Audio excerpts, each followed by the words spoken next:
Злострекниот ловец. Едно утро некоја жена му рекла на својот син: "Земи ја пушката, Џузепе, и појди на лов.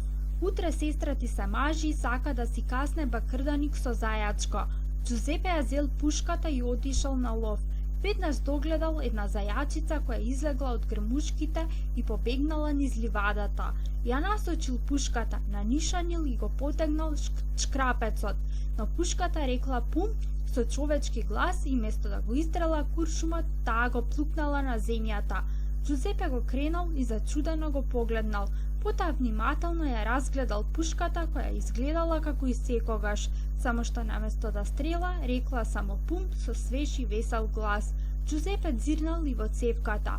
Ајде де, зар е возможно некој да се скрил внатре? И навистина во цевката чисто и просто немало ништо. Да, но мама сака зајачко и дада сака да јаде зајачко со бакрданик.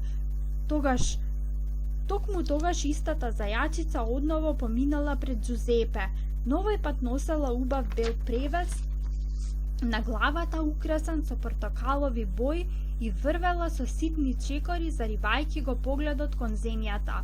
"Ете," рекол Џузепе, "и зајачицата оди да се мажи. Нема што, треба да стрелам по некој фазан." И навистина повнатре во гората видел фазан. Тој слободно се шетал по патеката, како во првиот ден од ловот, кога фазаните уште не знаат што е тоа пушка. Џузепе нанишанил, го повлекол шкрапецот и пушката рекла пам. Дури пам, како што би викало дете со дрвена пушка в раце. Куршумот паднал на земји и исплашил неколку црвени мравки кои стрчале да се скријат под еден бор. "Ама работа," рекол Џузепе, кој веќе почнал да се јадосува. "Многу ќе се израдува мама кога ќе ме види дека се враќам со празна торба." Фазанот кој се шмугнал во грмушката кога го чул памкањето, пак се појавил на патеката. Овој пат го следеле неговите малечки, наредени во редица, готови да почнат да се смеат, а зад нив мајката, важна и задоволна, не баре добила прва награда. "А драго ти е, значи," измрморил Џузепе. "Одамна веќе си омажена. А сега, пошто да стрелам?" Тој пак ја наполнил пушката многу внимателно и се загледал.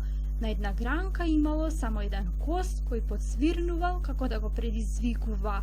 "Стрелај, стрелај!" И Џузепе стрелал, но пушката рекла банк, како децата кога ќе земат да читаат авантуристички роман во стрипови. При тоа се слушнал и шум што прилегал на кикотење. Косот си свирал повесело од порано. Не баре велел: "Ти стрелаш, ти слушна, брадата ти порасна за цел прст." "Тоа и го очекував," рече Џузепе. "Јасно е, денеска пушките штрајкуваат." "Добар лов ли удри, Џузепе?" го прашала мајка му откако се вратил. "Да, мамо, удрив 3 јадеца, дебели и убави. Кој знае колку ќе се вкусни со бакрданик."